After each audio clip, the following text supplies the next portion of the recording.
Room number 217, a true horror story from the Stanley Hotel. The year was 1972.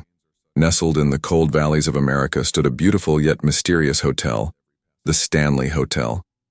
Surrounded by mountains blanketed in snow and with whispers of wind weaving through the pine trees, the hotel felt entirely removed from the rest of the world. Very few people stayed there, and those who did often left with unspoken experiences, something they felt but never quite saw. Alan and Gloria, a young couple whose love had just begun to blossom, were looking to celebrate their first year together, a time they wanted to make truly unforgettable. They searched for a quiet, romantic, and affordable, yet picturesque place, which is how they discovered the Stanley Hotel. Despite being a five-star hotel, its rooms were surprisingly cheap. Perhaps because those who came often left soon after, without saying much, carrying something untold with them. When they arrived at the hotel, the atmosphere felt off. The vast lobby had only one receptionist, an elderly bellboy, and a couple of scattered guests. Old portraits hung on the walls. The wallpaper was yellowed and peeling, and there was an eerie echo, like old music floating through the air without any clear source. Alan and Gloria silently signed the register. Without much conversation, the receptionist handed them a key. Room number 217.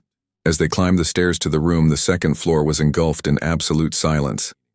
The walls looked slightly scorched, as if something terrible had once happened there, only to be hastily painted and wallpapered over.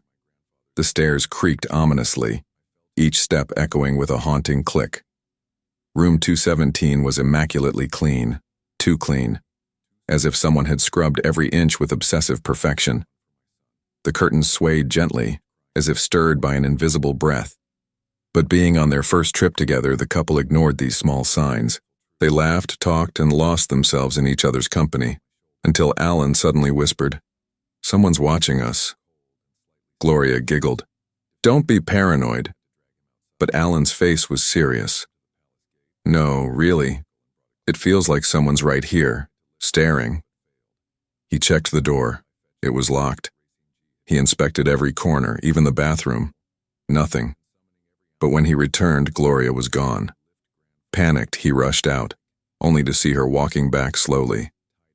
"I heard children laughing outside," she said. "Went to look, but no one was there." "I heard children laughing outside," she said. "Went to look, but no one was there." Night had fallen deep and dark.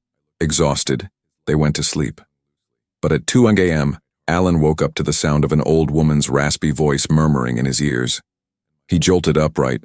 The room was pitch black. Once again, children's laughter echoed from outside. He checked the clock, 2:17 a.m. He went out to look. Nothing. But then, he saw a little girl in a white frock standing in the middle of the corridor, just staring. But then, he saw a little girl in a white frock standing in the middle of the corridor, just staring. "Sweetie, what are you doing here?" Alan asked. No reply. As he took a step forward, a scream rang out from the room. Gloria's scream. He sprinted back, and what he saw froze his blood. An old woman, frail, yet with coal-like burning eyes, was strangling Gloria. Alan yelled, "Let her go!" The woman turned once to look at him, then walked toward the window, and vanished. Shaking, Alan helped Gloria up. They stared at each other. The doubts they had were now undeniable truths. The room, the hotel, everything was haunted. Without wasting a second, they grabbed their clothes, packed their bags, and ran down the stairs.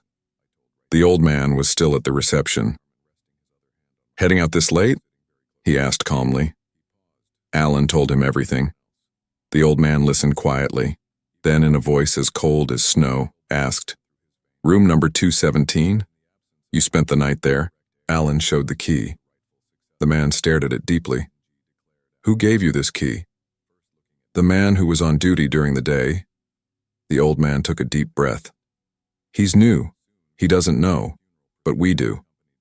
Room 217 belonged to Mrs. Wilson. She worked here in 1911, known for her obsessive cleanliness. That room was her personal shrine. One day there was an explosion in that room, but she survived. But when she died, her soul never left. And she doesn't like unmarried couples. The woman you saw, that was her. And the girl you saw? That's another story. A child who died years ago after falling down those very stairs. Now her spirit lingers, playing alone. But she doesn't hurt anyone. She just wants someone to notice her.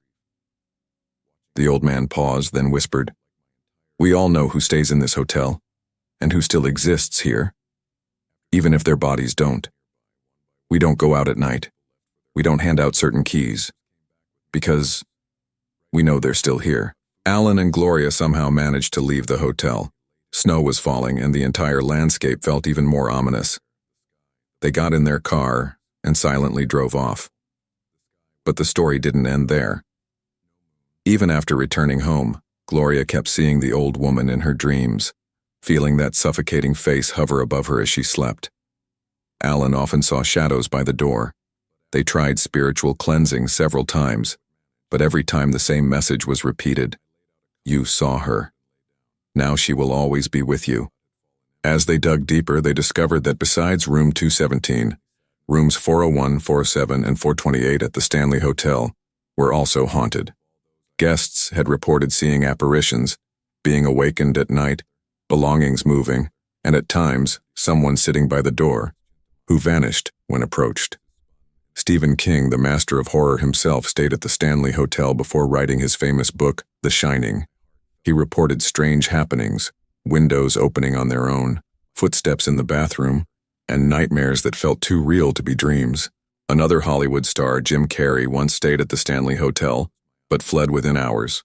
To this day, he's never spoken about what happened that night. Final words. Not all stories end the way they should. Don't just look at a hotel's picture without ever finding into its history. Some pains are such that time does not heal them. Someone who no longer belongs to this world with every passing moment. Because sometimes the doors we open today I am going to tell you about one such tale of frozen pain. Thank you so much, and if you did enjoy a story of a place where even time liking and subscribing, thank you.